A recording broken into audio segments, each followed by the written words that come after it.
নতুন অস্ত্র ইস্যুতে যুক্তরাষ্ট্রকে কি এবার চমক দেখাতে চলেছে ইরান? হঠাৎ করেই অস্ত্রের ট্রিগারে আঙুল কেন রাখলো ইরানের সামরিক বাহিনী? তবে কি যুদ্ধের আগুনের উত্তাপ আবারও ছড়াতে চলেছে মধ্যপ্রাচ্যে? 9 মাস আগেই পারমাণবিক অস্ত্র তৈরি করে ফেলত ইরান। সম্প্রতি এমন দাবি করেন মার্কিন প্রেসিডেন্ট ডোনাল্ড ট্রাম্প। ইরানের কাছে এখনও পর্যাপ্ত পরিমাণে সমৃদ্ধ ইউরেনিয়াম রয়েছে বলে অভিযোগ পশ্চিমাদের। তবে এসব ইউরেনিয়াম দিয়ে ইরান প্রকৃতপক্ষে কি করছে সেটিকে ঘিরেই শঙ্কা বিরাজ করছে ইহুদিবাদীদের মাঝে। প্রশ্ন হলো, হঠাৎ করেই কোন চমকের কথা বলছেন ইরানের ভারপ্রাপ্ত প্রতিরক্ষা মন্ত্রী ব্রিগেডিয়ার জেনারেল মজিদ ইবনে আল রেজা?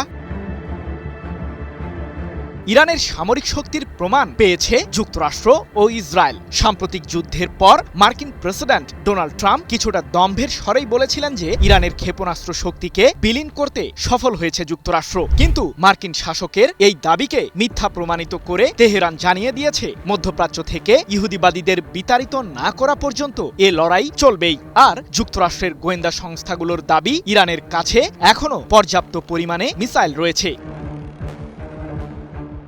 এদিকে ইরানের কাছে থাকা প্রায় 440 কেজি ওজনের ইউরেনিয়ামগুলোকে ঘিরেও ব্যাপক চিন্তায় রয়েছেন ট্রাম্প। কারণ পারমাণবিক অস্ত্র তৈরির এসব উপাদান 60% মাত্রায় সমৃদ্ধ রয়েছে বলে দাবি পশ্চিমাদের। সেগুলোকে আরও সমৃদ্ধ করে 90% উন্নীত করলে বেশ কয়েকটি পারমাণবিক অস্ত্র তৈরি করতে পারবে তেহরান। ইরানের পারমাণবিক ও ক্ষেপণাস্ত্র ইস্যুতে যখন চরম উত্তাপ বিরাজ করছে মার্কিনীদের দরবারে, ঠিক তখনই ব্রিগেডিয়ার জেনারেল মজিদ ইবনে আল রেজা জানালেন চাঞ্চল্যকর তথ্য।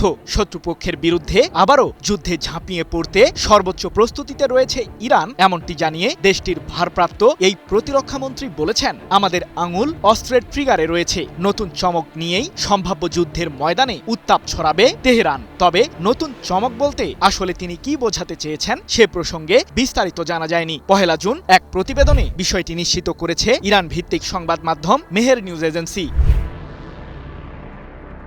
অন্যদিকে ইরানের বিরুদ্ধে সাম্প্রতিক সময়ে যুদ্ধে জড়িয়ে এখন যেন অনুশোচনা বোধ করছেন মার্কিন প্রেসিডেন্ট ট্রাম্প। ইরানের বিরুদ্ধে সামরিক সংঘাতে জড়ানোর কোনো প্রয়োজন ছিল না যুক্তরাষ্ট্রের, এমনটি জানিয়ে মার্কিন প্রেসিডেন্ট ট্রাম্প এক সাক্ষাৎকারে বলেছেন, ইরাকের বিরুদ্ধে অভিযান চালিয়ে আমরা যা করেছিলাম সেটি ছিল এক প্রকার বোকামি। আর ইরানের বিরুদ্ধে যুদ্ধে জড়িয়েও একই ভুল করেছি আমরা। যদিও ইরানের সামরিক শক্তি অত্যন্ত প্রখর, তবে 9 মাস আগে ইরানের পারমাণবিক কেন্দ্রে যদি B-2 বোমারু বিমান দিয়ে হামলা না চালাতাম, তাহলে দেশটির কাছে এতদিনে পারমাণবিক অস্ত্র থাকত, যার মাধ্যমে পারস্য উপসাগরীয় অঞ্চলে ভিন্ন পরিস্থিতির উদ্ভব ঘটত। তবে বর্তমানে কোন পরিস্থিতিতে আছে ইরানের পারমাণবিক কর্মসূচি? আমি ভরসা রাখি হিরন স্মার্ট ওয়াটার পিউরিফায়ারে।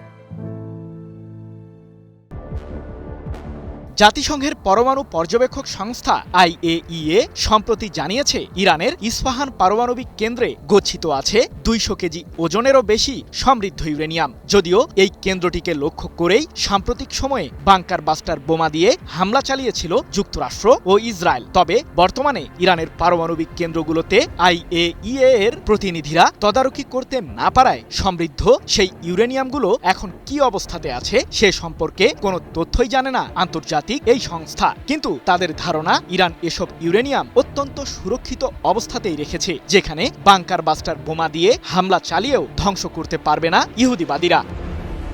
সৃজন মাহমুদ, নিউজ 24।